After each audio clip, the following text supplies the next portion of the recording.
This is San Diego News Daily. Hello and welcome to San Diego News Daily. I'm Jackie Crea. Got some updates for you, stories. Today, dozens of No Kings protests are expected to take place around the country, including here in San Diego. Today's rally would be the third No Kings event since President Trump took office. Last June, around 60,000 people, you can see, took to the streets in and around the Embarcadero. San Diego police say they estimate more people will show up today. Organizers and police are asking anyone who plans to attend to keep things peaceful.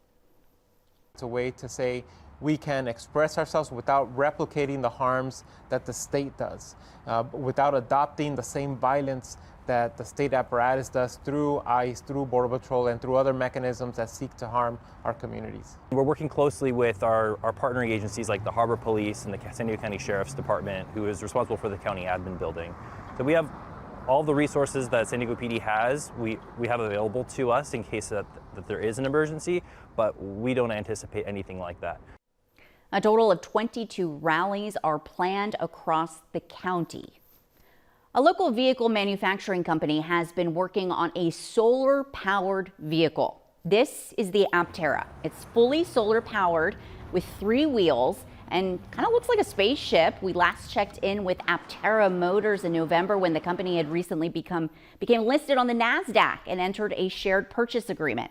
At the time, the co-CEO told us that helped the company leverage financial tools to help with production. And now they're finishing up their first 5 validation vehicles, which will help them assess the manufacturability of the Aptera and get them closer to getting these vehicles out on the road. Chris Anthony, the co-CEO, says the vehicle is fully assembled at their Carlsbad headquarters, where they'll be able to produce 40 Aptera vehicles per day. You know, it's really that we're just inching closer to production. So, as soon as these validation vehicles are through validation, then we'll really start the production planning and lining up strategic suppliers. So it's really, we've got another, 2 or 3 months of this validation work. We'll cruise into the end of the summer, really trying to line up, the manufacturing line and the supply chain to start delivering these vehicles en masse. About 55,000 people have already reserved an Aptera. The 400-mile range option starts at $40,000 with more affordable and slightly more expensive options too. So experts are trying to figure out how half a dozen dead leopard shark pups ended up on the path to Black's Beach in Torrey Pines. Now, a hiker discovered them in several different places along the trail. NBC 7's Dave Summers spoke with her and to a marine biologist to try and get to the bottom of this marine mystery.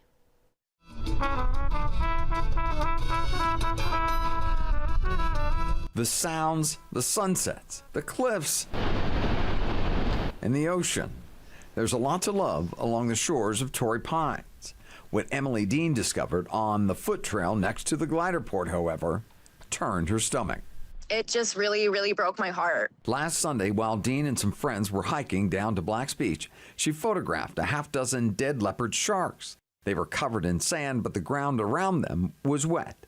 Dean's repulsion took her directly to foul play or worse. No puncture wounds, fully intact, just clearly laid there to just suffocate and dry out in the sun. There was no one around to tell Emily what happened or why, but there were some clues. The sharks were well past high tide, so how did they get here? They were juveniles, less than a foot long, maybe even newborn. They weren't in one area, but a couple of areas along the trail. So we took these clues, our story, and the photographs to an expert who came up with a remarkable theory. Somebody caught a pregnant female and was carrying her up the hill. And as they were doing that, she was aborting the pups. Which might explain a lot about where they were found, why they were covered in sand, and the wet ground underneath. It might also explain a lot of things you may not know about leopard sharks.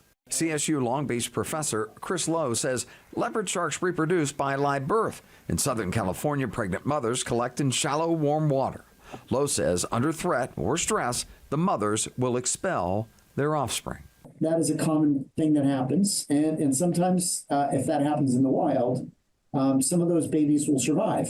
They are sometimes angled for food. Lowe says especially in Mexico. Possibly a fisherman caught it and thought, well, there's a lot of good meat there. The question is, was it caught in a marine protected area, which would make it illegal? Dean says she reported the disturbing discovery to the California Fish and Wildlife Department. She even called police on the non-emergency line. It just feels like we should have more people down there protecting the wildlife. So who exactly is responsible for those leopard shark pups? Someone or nature's instinct? Both can be cruel. Dave Summers, NBC 7. As for the local leopard shark population, Dr. Lowe says they were once overfished, but they're not endangered now. He says since the mid-90s, better fishery management has helped protect them. NBC 7 meteorologist Brooke Martell will have a look at your weather right after this. You count on deeper investigations. Why didn't you just let her go? I'm trying to keep our family together. You count on getting a response. You count on a committed team looking out for you. A lot of our small business vendors tell me that you owe them quite a bit of money. In 2 languages. ¿Por qué piensa que ellos no hacen más? You count on results. And they said, you have your money back. And getting answers. Do you still feel let down? It's a slap in the face. This is NBC 7 and Telemundo 20 investigates and responds. Only on NBC 7 and Telemundo 20. Happy Saturday. Taking a look at your local weather headlines. Foggy start to the morning over the coastline, but it's warming up by this afternoon, particularly away from the coast. Don't worry, though, we're going to start cooling down as we look ahead to next week. Something to look forward to if you're tired of the heat.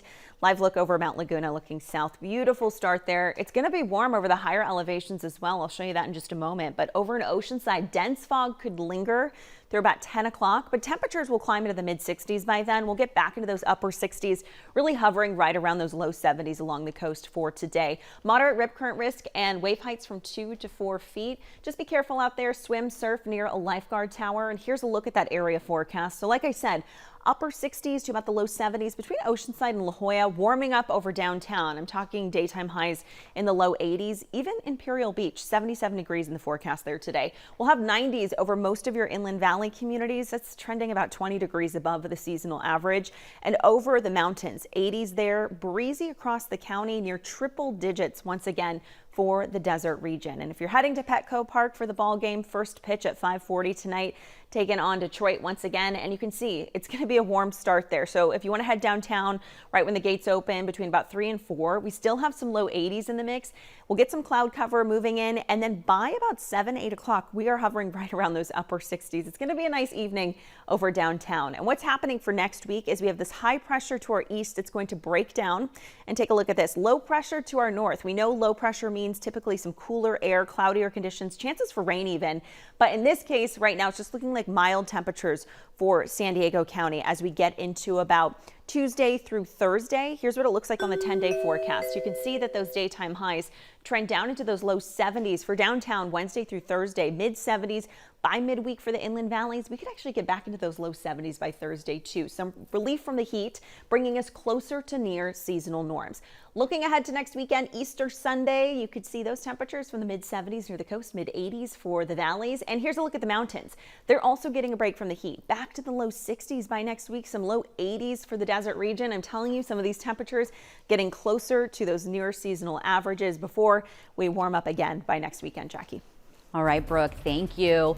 Go Padres! There's more coverage you can count on at NBC7.com. You can always find us on your Roku or Samsung Smart TV app. Thank you for watching. I'm Jackie Crea.